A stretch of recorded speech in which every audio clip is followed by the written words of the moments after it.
Hey everyone, Ember here. This is my Mitsurugi deck profile. I want to go over the list itself, why I'm playing certain cards and why I'm not playing others, as well as kind of the history and evolution of this kind of list, at least from my perspective. I don't usually post deck profiles on this channel because I very rarely make a deck that is too different from other decks, in my eyes at least, which should be telling you how excited I am for this list in particular. But first, I want to give credit to Nezu, because that was the first time I saw this kind of list on Twitter. Mitsurugi is one of my favorite decks, and I was really fascinated by that list, so I played with it a lot. And it is actually what got me to top 1000 in the WCQ. It's not that big of an achievement at all, but I got to that point in basically like 10 hours playing purely this deck. If you don't know, I was like giga unlucky and giga stuck on day 2, and I dropped to very low. And then I picked this deck up and I got to 30k in like I don't know, 10 hours, somewhere around that, just playing only this deck, right? As you can see, I'm currently just slightly above 1600 rate playing only this deck, and I think it might be able to get to top 10. I might try that, but between making this video, IRL, streaming, twitch.tv/EmberYGO, I just hadn't had the time to grind more. But I think that this deck can actually get to top 10, and I will be probably trying that. Getting to the deck, there's a lot of elephants in this room that we have to address. I hope that I do a good job at explaining this deck and why it's actually not as strange as it initially looks. Let's start from the beginning. Fallen of the White Dragon, or Albaz for short, is a Mitsurugi starter. This card, even though it locks you into level 8 fusions or synchros, if you normal summon it, it doesn't lock you. So normally what you can do is normal summon this, summon an Ecclesia, they're both level 4s, you make King of the Feral Imps, King of the Feral Imps searches your Habakiri, and Habakiri is Habakiri. All roads lead to Habakiri. The reason why we are not playing this currently, as you can see there's no King of the Feral Imps in my extra deck, is that normal summoning this has some disadvantages. First of all, you are not dumping Albion, and this is kind of a problem because this is just not good. This is a really good card to have in your graveyard. Number 2, and the most important thing, is that this, when you normal summon this, it's very suspicious. Your opponent will know that something is wrong, and they might not want to interact with this. And it also conflicts with Aramasa or Saji. Hands that have both Aramasa or Saji and Fallen of the White Dragon are considerably weaker if you have to normal summon Albaz, if you have to choose between normal summon Albaz or normal summon Aramasa. They're essentially the same thing, but they're competing with your normal summon, right? So currently, what we are doing is we are just special summoning this, dump Albion, and we summon the Tuner Ecclesia. Or you can just normal summon this. This is not a break, right? Normal summon this, special summon Albaz, and this special summons the Tuner Ecclesia back from the graveyard. And then we make the 3 Champions of Sword Soul. This will allow you to add Dogmatika Lawbringer, and because you control a synchro, or just rather an extra deck monster, you can special summon this from your hand, and this will allow you to dump Herald of the Arclight, which again searches you Habakiri, and Habakiri is Habakiri. All roads lead to Habakiri. Now, big alert, warning, beware, with red bold letters, this lets your opponent send a monster as well from their extra deck to their graveyard. And this can be quite spooky, because if you haven't played Master Duel in the last month or so, every deck either plays Fallen and the Virtues, which lets them play Albion, it lets them start with another card in their hand, or they're playing Harmonia, which, you know, can dump a lot of things that are nasty, Wind Pegasus, and there's also just Branded, which can dump Albion, and you don't want your opponent to start with 7 cards in hand, especially when it's Branded. Even considering that Lawbringer is just way better than King of the Feral Imps, and this is a compromise that you will probably have to make.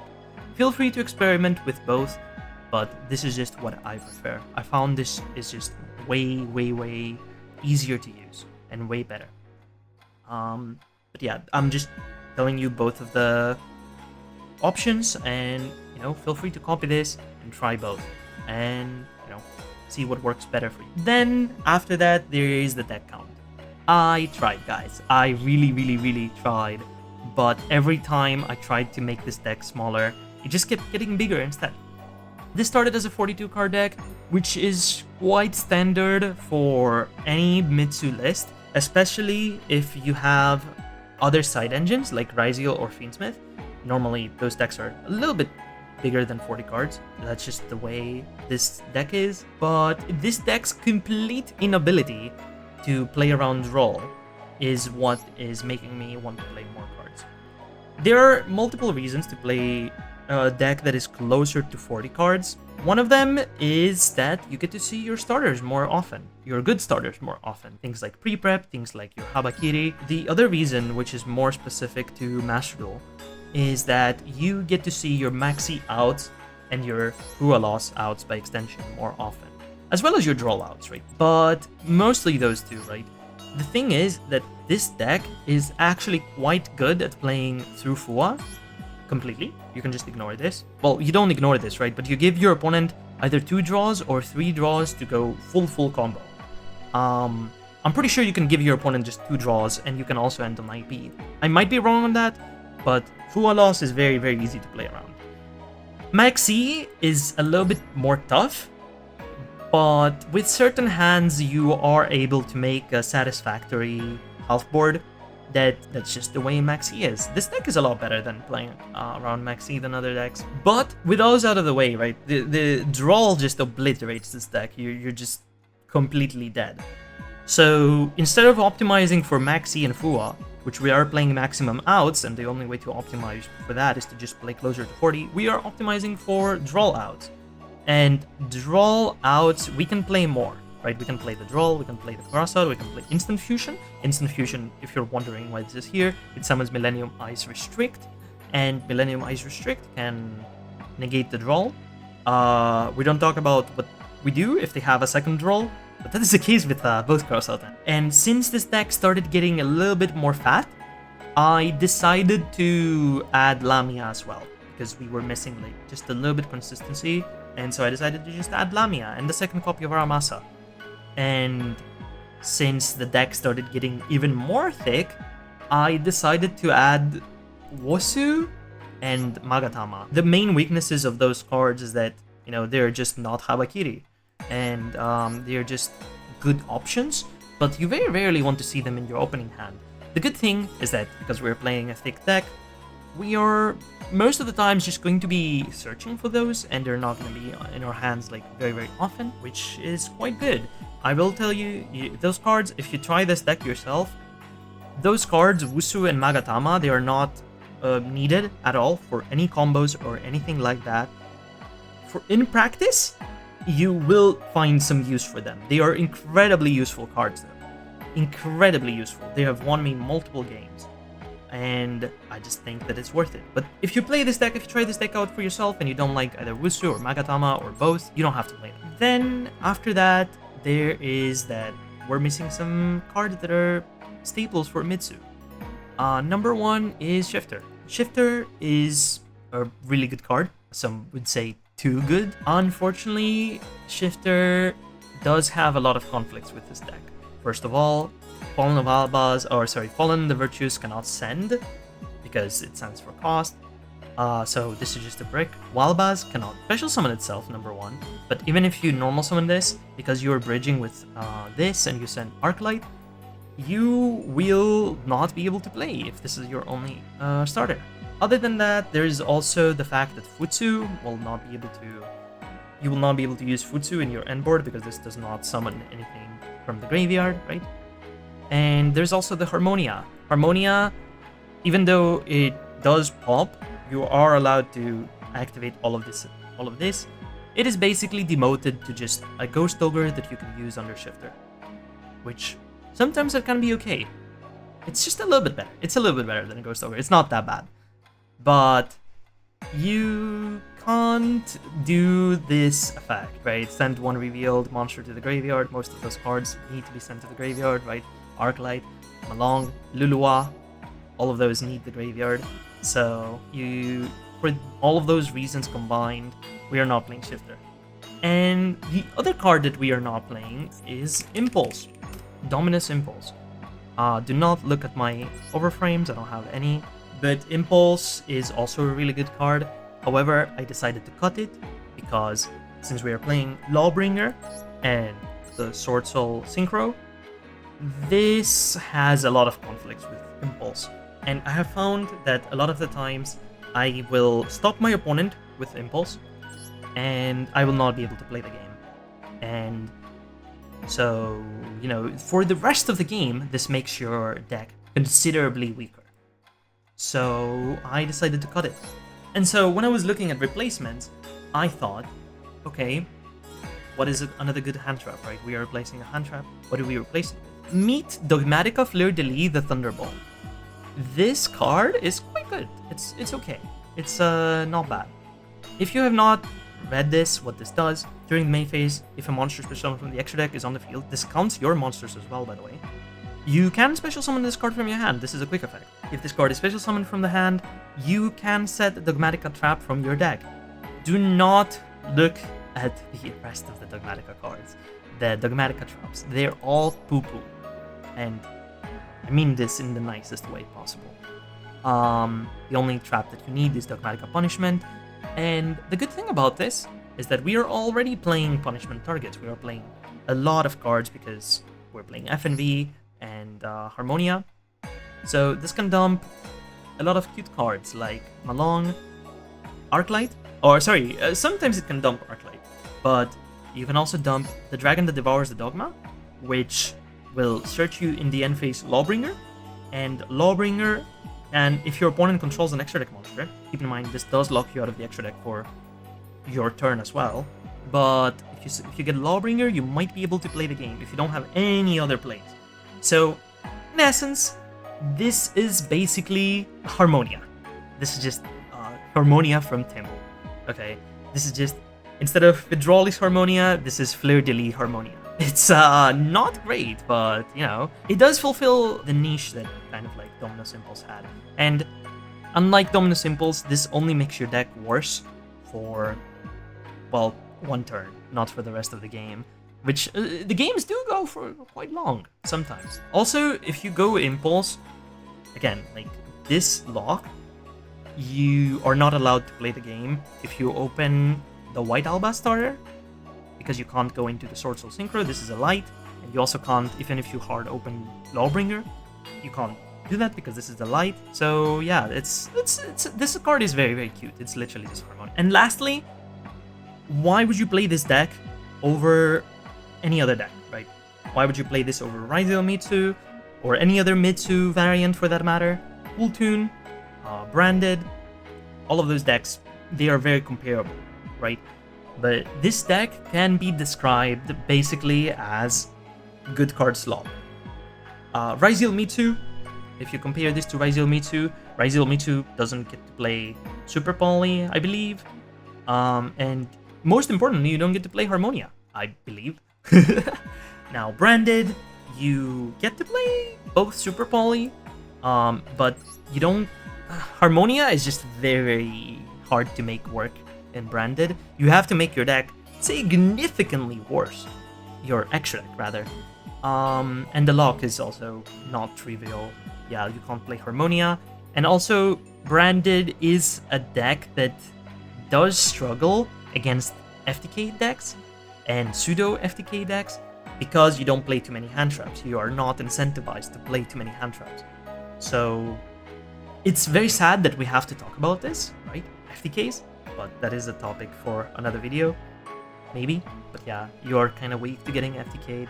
And lastly, like Cool Tune, something like Cool Tune. Oh, while Cool Tune can't play Harmonia, Hydraulics Harmonia, Super Poly is a card that they also can play, but they can't fit as many good targets as you can. You can't play Albaz, right? And you can't make the Dragon that Devours the Dogma. Sometimes this comes up, right? This is why, one of the reasons why this is in the deck. It makes Super Poly quite good. All of those are just reasons to play this deck. I'm not saying that this deck is better than any of those decks, by the way. I'm just weighing the pros and cons. Oh, also, in terms of Branded, Branded is also just much harder to play and pilot than this deck. So unless you are the 1%er that plays every deck perfectly, you know, this deck might be more suited for you, right? I'm not the 1%er, I'll tell you that much. I believe that is all. I will leave you guys with some of the best replays from my climb. Enjoy!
I hope you enjoyed and that you will give this deck a try. I don't usually get too excited about posting videos like these because they don't seem to get too much visibility, and they also take a lot of time to edit, write the script, and also record. You don't want to know how many takes I had to do. Even writing this, just doing this outro, just to get things right. It just takes a lot of time, and that's kind of discouraging for me when no one is going to watch this. It's kind of funny because this is the one time where I don't mind this not doing well, since I will probably be attempting to get to top 10 this season.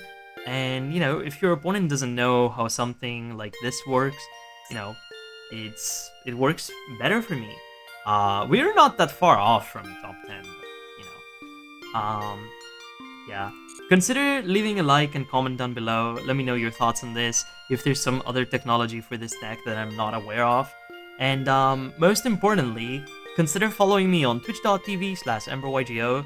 We are really close to 1,000 followers, and I might be playing this on stream, possibly at some point in the future, maybe.